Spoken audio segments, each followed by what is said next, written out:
Welcome back to the Leaving Well podcast. I'm excited to bring you this conversation, which is not your typical conversation about transitions. We are going to go a little bit beyond career shifts, and we're going to talk a little bit more about soul exits and community relationships and the beautiful mess of being untamed in a world that wants us domesticated. So I'm excited to bring Elizabeth DiAlto to this conversation. Known for her inclusive, humorous, and uniquely transformative approach to spirituality, growth, and transformation, Elizabeth has been helping people heal their deepest wounds across their highest, most soulful wisdom and live into their greatest potential since 2013. Elizabeth is the founder of the House of E, the School of Sacred Embodiment, and Wild Soul Movement. Her distinctive medicine weaves together mystical and erotic intelligence, sensual and embodied movement, and integrative healing and energy work. Her methods are a beautiful and potent synthesis of various trainings, as well as ancestral tools and practices from the mixed and multiple lineages of her Caribbean, Indigenous, and European heritages. From 2015 to 2024, Elizabeth hosted the beloved Embodied podcast, and currently co-hosts the Mystical Auntie Show, which is fabulous if you're not already listening to it. Elizabeth is the proud owner of one of the most contagious laughs around. It totally is an if you know, you know. You'll hear it at some point during this conversation. I'm positive. In 2018 and 2019, she did stand-up comedy for fun, performing on stages in LA and New York City. Her favorite social activities are salsa dancing and karaoke. And I might add, I think now garden tending. You now have a little garden. Ma'am, no, we can't. No, Okay, we won't add that to your bio. maybe Elizabeth, that's on the aspirational list. okay, well that counts too. Elizabeth loves driving her Mini Cooper. She's the queen of parallel parking, and most recently, she's elated to be back in the motherland, New York City, where she lives in a cozy, light-filled Brooklyn studio where she is coming to you today. Elizabeth, let's get into it. Love it. The first question I have for you is, what expectations have you either joyfully or painfully unhooked from in your work and your community life? And I'm also curious, like, what happened in your body when you let them go? All right. So, you know what's amazing? I love divine timing of everything or, synchronicity, whatever people want to call it. Just this morning, actually, a friend sent me an invitation to this like online day of action. She's co-organizing with some people for Gaza, and I declined. I declined saying I'm going to pass. I think this is amazing.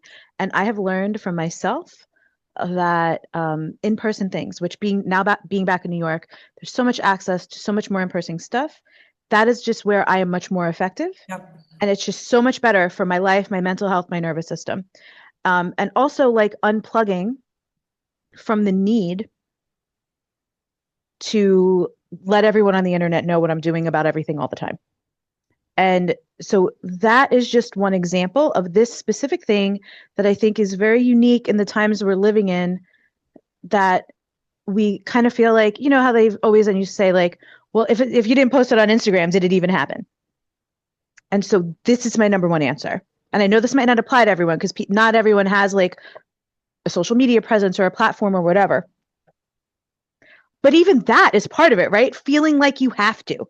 Feeling like you have to be on social, or like you're missing out, or that you don't care, or people are going to call you silent or complicit if you're not showing up in a certain prescribed way, which often can be so performative, depending on who you are, right? And what's really genuine and authentic for you. So this is part of it. It really, I mean, I could list so many things, Naomi, but the biggest thing is being reactive, not responsive, right? Because responsive is you actually take the time to pause and feel into things. And this relates to how did it feel in your body question. Like when that text message came through from my friend, everything in my body clenched up. And I was like, oh, I can't do this. Yep. It's beautiful and wonderful and like props. And I'm so glad they're doing it, but this is not, Yep. this is not for me. And so that, right, we're such a reactive people, and we're because of cancel culture, and these things have shifted over the years, but nobody wants to be the person getting called out, called in, posted, shared, tagged, whatever, as not doing the thing that people who share your values perceive to be the thing we all need to be doing. Yep. And whether that's business practices, social action, anything like that, just giving myself full permission, because I know who I am. I know what I stand for. The people that are actually for me that I'm for, so do they, right? And you and I have talked about this offline, right? Anything that feels obligatory to me, I'm always going to be curious about. And I'm always just going to inquire, is it, even if it feels obligatory, is it also genuine to me? Hmm. Hmm. And if it's not, I can't do it because the way I have harmed myself over the years doing things out of obligation that took such an energetic toll on me, or like just incurred some reaction or response that like I didn't have the spoons to like deal with, Yeah. but then had to. I'm not doing that anymore. Yeah. So you mentioned at the beginning of your answer, you talked about knowing where you're most effective. I Hmm. think that's so timely. I mean, it's timely right now and it's timely always. What do you think you've learned about not apologizing for growing or leaving and not having to give a million and one answers as to why? Because I think that there's one, being curious, an inquiry around, is this meant for me? Two, there's the decision around, okay, it's a no for me or I need to leave. But then there's always that like, and then we talk too much and we apologize and we like overextend. Sometimes the person actually doesn't care if we're leaving. The project doesn't need us to stay on. But I'm just curious, what have you learned about like not apologizing for growing, all of that? Right. So there's two things I want to reference. The first one is something I know we also talk about and have referenced and have like just really, really appreciate, which is the social change Hmm. ecosystem map by Deepa Iyer, which that helped me so much because realizing what is my lane Mm. or Yep. my couple of lanes, right? Because in that framework, there's a couple of things that I feel like are mine to do. Once I was able to root into that, I don't get pulled out of my lanes anymore because I really so firmly believe, and I'm going to answer your question more specifically, but the thing I'm giving is, especially from an embodied perspective, I always need to and encourage people, what are you rooting into? Hmm. That's the thing. Hmm. That makes it easier to unweight because we're so easy, and this is a metaphor, but it's also real, tangible. We're much more easily swayed if we're not rooted, Mm. right? But someone could push you over if you're not rooted, right? Someone Yeah. could bully you, Yeah. someone could dominate you. When you're rooted in something and it's deep and there's praxis and practice and devotion to back it up. You know what is a great example of that? So I live in the woods now, and we have loved watching the storms come in. There are properties around us where when a storm comes in, there's trees down everywhere. In fact, their trees coming down knock out our power. But what Mhm. we've watched is the beautiful trees on our property that are strong and rooted. Yep. They blow with the wind. Some of their Yep. leaves fall off, Exactly. but they are still there in the morning. The other thing that's beautiful about that is none of our trees are straight. They have bends and they have bends back and they have because they're looking for the sun. Oh, Like girl, we don't even need to unpack this. It's there. The it's there. layers and the metaphors and the beauty and the like. How much can we learn from just watching our plants Yep. and nature and the Yep. flora of Yep. the land, right? Which is why it's so important. And even that, right? They're curved. They're not linear, which And linear can also we be, can change our minds. you can change your minds, Yeah. right? And linearity also correlates to binary thinking, Mm, black and white, everything, right? And it's also just because this is my lane now, just because this is how I feel now, doesn't mean it might be not be something different later.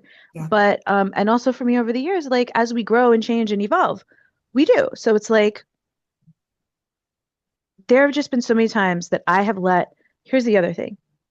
I no longer allow people with jacked up nervous systems and unhealed. And I don't mean when I say unhealed, again, I'm not a binary thinker. So to me, the opposite of unhealed isn't healed Right. because Right. this is an ongoing thing. But I just mean people who are so clearly have the things that they need to address.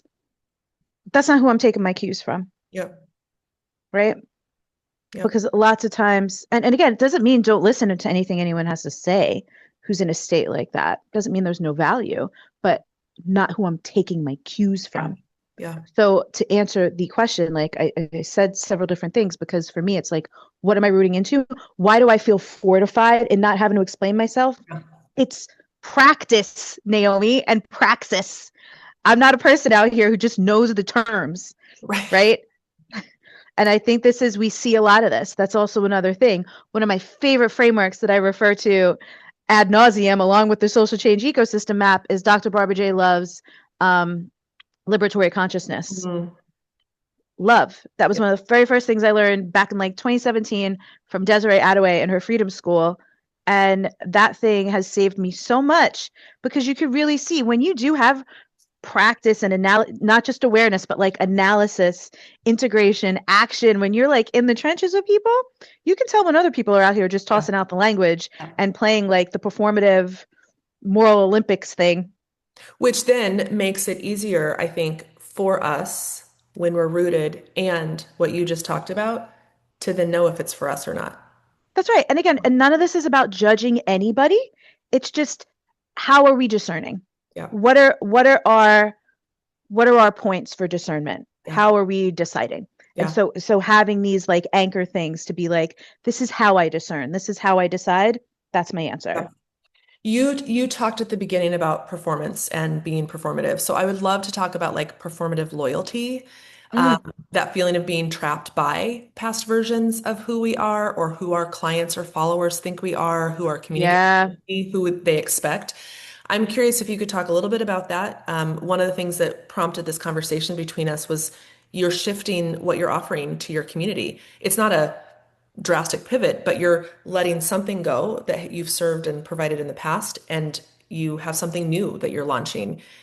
People have expectations. How do you stay in integrity to yourself, to the work that you're here to launch, without getting stuck in what you owe people or what you owe their expectations? So there's a phrase that gets tossed around that I agree with in some contexts, do not agree with in others, which is you don't owe anybody anything. Yeah, sometimes you do. Yep. Like you truly sometimes do, we truly sometimes do, and discerning when that is and what that is, Discernment again. again, is discernment, right? It has to be what is your moral compass? What are your values? And as you're shifting, also like how are you communicating with people? Because here's the thing. I am so transparent. Part of that I know is being neurodivergent, right? Like there's certain things I can't not say. Like I need to say the thing, right? So I'm always going to say it. But back in the day, a friend of mine used to say, honesty without compassion is cruelty. Mm. So something else that I just appreciate deeply and is very contextual to my own work, I do healing work. I've done hundreds and hundreds and hundreds of Akashic Records readings over the years, healing sessions with all kinds of people, workshops, retreats. Like I've gathered with hundreds, if not thousands of people all over the world, right? I myself am multicultural. I've lived in many different cities. You know, having exposure to so many different types of people and so many forms of diversity, not just like racial or ethnic, right? But across age, across place, across, sexual orientation, relationship dynamics. Do they have kids, not have kids? Religion, What kind all. of family do they come from? Like, so like all the freaking things, right? You're like, girl, we won't have time. You don't have to list all of it, right? But consideration to, and also I'm a relational person. Mhm. So when you actually are relational with your people, not just transactional, you know what's going to trigger folks or what might upset them, and you can acknowledge these things. Yeah. One of the things I always say is like one of the most inclusive practices out there is just acknowledgement. Yep. Yep. Is just acknowledging. I know this might be da da da da da for da da da da da. Right? How easy is this Yep. to just acknowledge? And that acknowledgement alone, even like when I'm teaching a movement class, I know I have people with chronic pain. So if I'm like arms up overhead, I'm like, and if at any moment this bothers you, put your arms down, do something else. I've had people like send me notes crying, Because of the being acknowledgement. like, this is the only every yoga class I go to, no one even acknowledges my experience. And And I'm left to feel like whatever. And going down that list of all of the things that you were religion, ethnic, racial, class, all those things. You Yeah, also don't have to know everything about all of those things to acknowledge and witness someone. correct. And even just naming that things are going to be messy or that things might feel painful or that we don't know where this is going. Like naming, acknowledging is so, so, Naming, acknowledging is so big. yeah. And also, like, even just naming, I understand this is going to be really disappointing for some people. I know some of you might have wanted to keep this forever and it's changing. And I honor that. Mhm. And this is where we're going. I would love to have you come with us. You're welcome. You're invited. And if it doesn't feel right for you, that's bless. So there's discernment, acknowledgement, and some releasing almost of like permission. There's some permission. Yeah, yeah. And the permission is always an interesting term because uh I have no authority over anybody, but still sometimes people feel they need permission, right? Because that goes two ways. If you've been relational in your work with your people, me saying, "Hey, we're going to do this thing now," some people might feel obligated to come even if they don't want to. So releasing people from their obligation to me, especially in that power dynamic, if I've been your teacher, to be like, "Hey, if it doesn't resonate, I love you and I want you to do what's right for you above anything else." Yep. Right? You don't have to please me. You don't have to support. Like, do what you need to do. Yeah. So, a lot of folks that listen to this podcast are either navigating a career decision where they are leaving a thing, a project, a job, something they founded maybe, or what have you. Other people that listen to it are needing to make a decision that someone needs to leave. And I always draw the correlation, like you, I've lived all over the place. I always draw the correlation to moving house. Like, moving house is not fun. You have to pack the boxes. Someone's going to be sad. Someone's going to say they'll show up and visit you in the new spot, and they never do. All of those things. And I think that when we navigate workplace transitions or decisions about what we're leaning into, all the unresolved shit from recent moves and breakups and change and transition all come back to haunt us. I'm curious Yep. because you have spent quite a bit of time kind of being placeless or untethered as you've moved and shifted around in locations. This is a long way to lead up to this question. What have Okay. you had to unlearn, or what gifts have you brought into your learning about safety, home, and rootedness in order Mm. to navigate and move in the way that you have? So the first thing that's coming to mind is what makes me feel at home, right? And a lot of my work is very like mystical and spiritual. So this might not resonate for people in that area. It doesn't have to, because it can also be quite practical. For me, because I'm just going to give an example that does align with my like spirituality. I love an altar. An altar makes me feel at home, even if it's just like a little picture of something, like a couple little ancestral herbs, like a little crystal or whatever. A mini altar is like, I'm here. Okay. And for other people, it might not be that. It might be like, what's in the fridge, right? What It do could you be a have your, lanyard badge from a conference. It could be a it could be book. whatever. Anything. Like, what is something, and I love a through line, right? What is something that like brings together Mm. or symbolizes, right? Because this is about symbol, who you have become and honors who you have been or where you have been, right? It could be a rock from the parking lot at the place, like I really encourage people, again, regardless of any spiritual beliefs or anything, let things be sacred, right? I gave a TEDx talk where my big idea was like if to live in a world, my wildest of wild dreams, to live in a world rooted in sacredness instead of separation. It does not require any specific spiritual or religious belief system. It's, do you engage with the sacredness in all people, all things, all of life? And when we do, it makes it much harder to make choices that like violate, oppress, and harm people, and much more natural and automatic to make choices that honor, protect, respect people. And that includes ourselves. And this is so important. And this is why I love this question. Honor who you are, where you have been, who you are right now in this moment, what nourishes you, right? That's because what is safety if not, when do we feel unsafe? When we're undernourished, when we're under resourced, right? What destabilizes us more than anything? Undernourished, under resourced. So whether that's energetically, very physically, practically, like, do you have the food? Do you have the tea that you love? Like, you know what I mean? Mm. Yeah. Yeah. Well, and that's such a good reminder. I always tell folks who are firing someone or doing a reduction in force, whatever it is, make sure that they're fed. Make sure that they Yep. have a gift card. Make sure that you're sending them away with bread, like something, Something, something. something Make sure so that that beautiful. is nourished because then the rest of it can follow. Um, Because I mean, even because also like, and again, the relationality of it, because in inherently in letting someone go, even when it's the right thing and everyone agrees and everyone sees it, which isn't always the case, there's a rejection. yeah, And yeah, that sucks. So like, how can we just have an ethic of care, yeah. like you're saying, as we release, letting people know that they were valued regardless of what's happening now.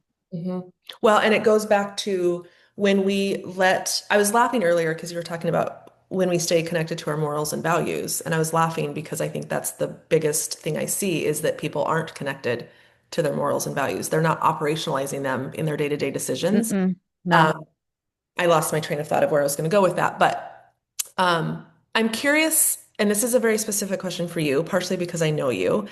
Um, how do you build containers of impact that don't collapse under your bigness and your softness and your wildness? What does it look like then to, if you've built something that doesn't collapse under all of who you are, how do you leave it? Like, I don't know if that makes sense in the way I'm asking, but I need to ask for, because what do you mean collapse? so I think that we fear that when we leave something, that it will collapse, that when we close a program, that it will be as though it never existed. So how do you build Oh. something on the front end? And maybe you don't. Maybe you don't. Maybe that's part of your answer. But I just know that people are listening that maybe be a founder, they may be a founder of something, and they may be holding on to something too long because they're afraid of what they Mm, not being there anymore. so my answer is I don't. But when you really do bring your presence and your heart to what you're doing, you can't not.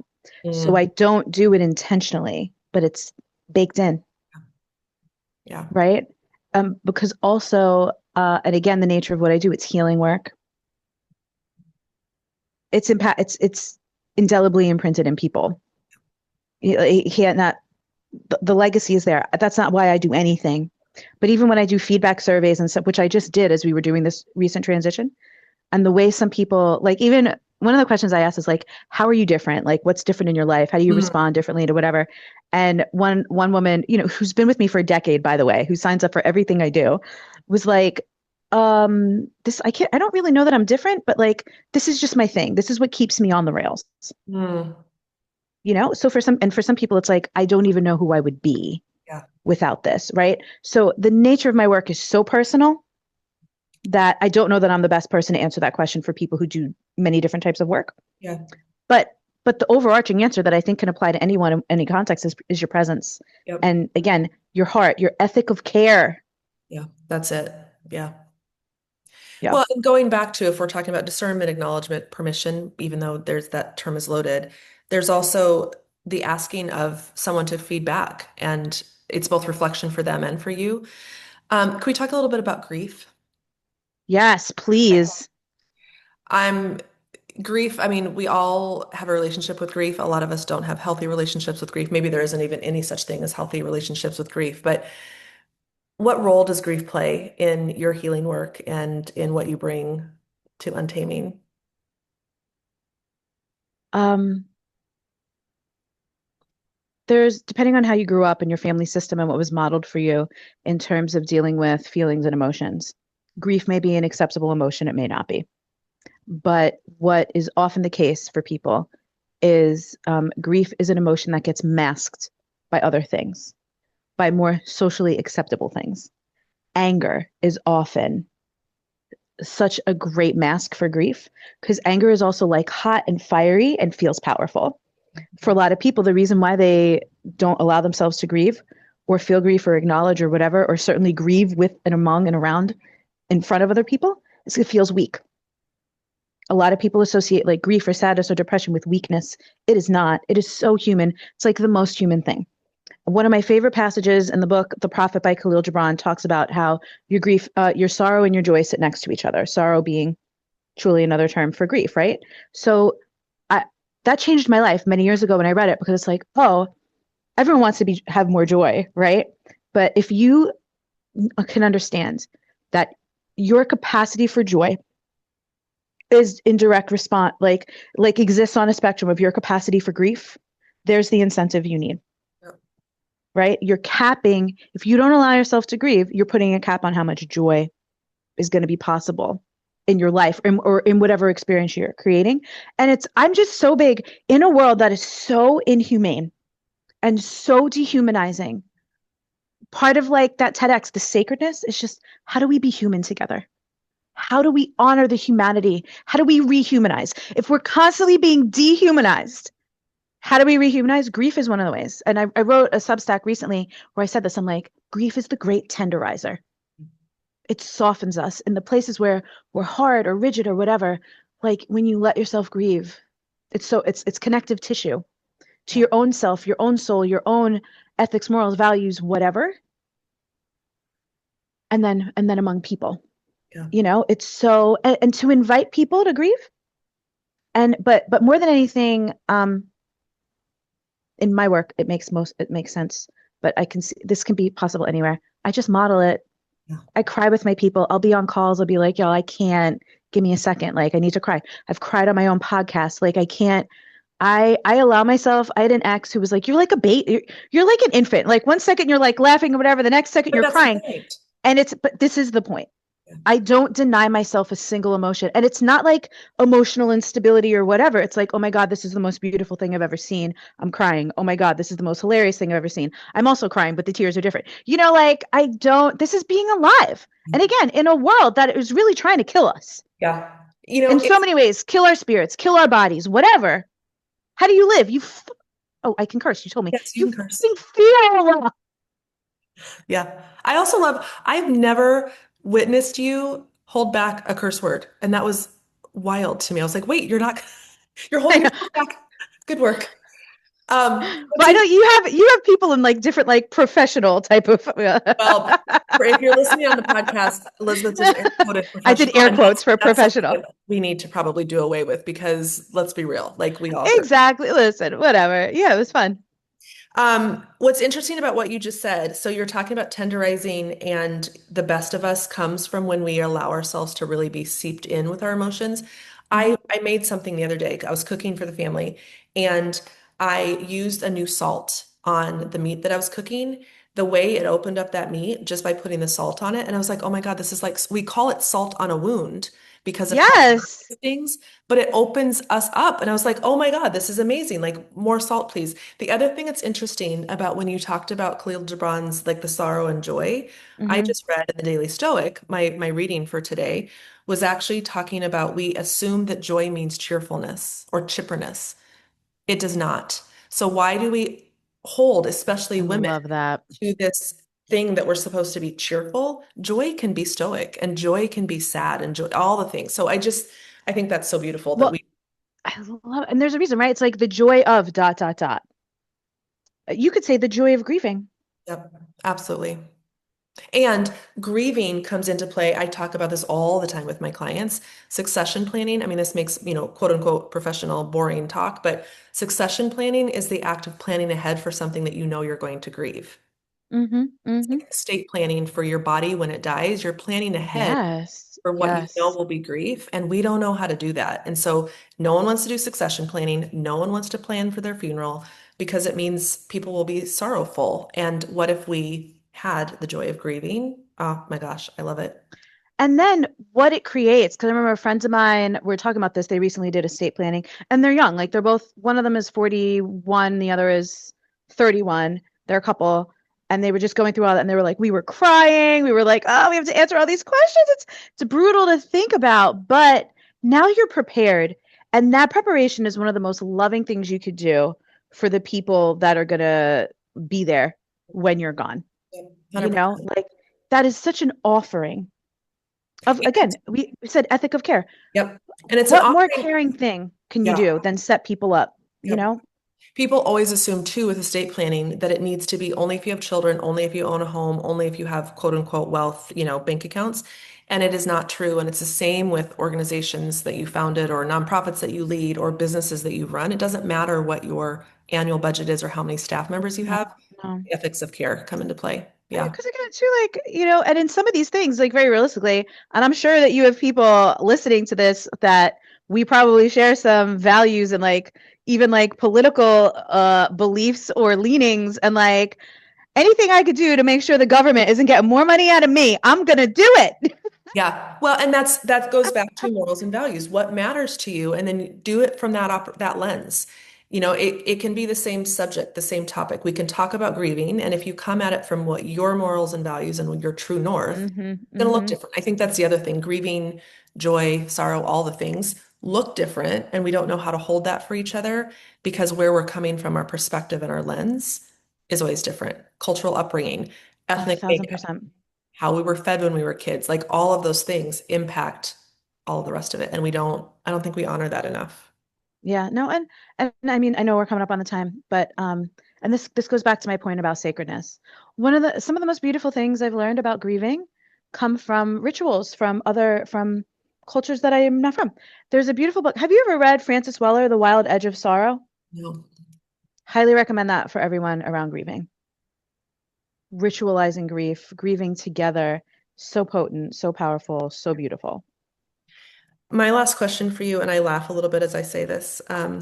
The question is if you could whisper one thing to folks who are afraid of leaving, whether it's a path they're on, a plan, a Oh my partner, a God. persona, whatever. The reason I'm laughing is because I don't think you whisper anything. But You are right. I don't have an inside voice.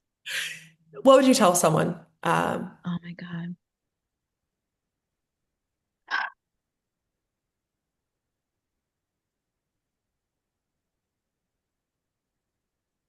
As a person who has left so many things, who you become in the process of walking away from something that is hard to walk away from for all the reasons that make it hard. You're afraid what's on the other side, you're going to hurt people's feelings, whatever. It's so self fortifying, soul affirming.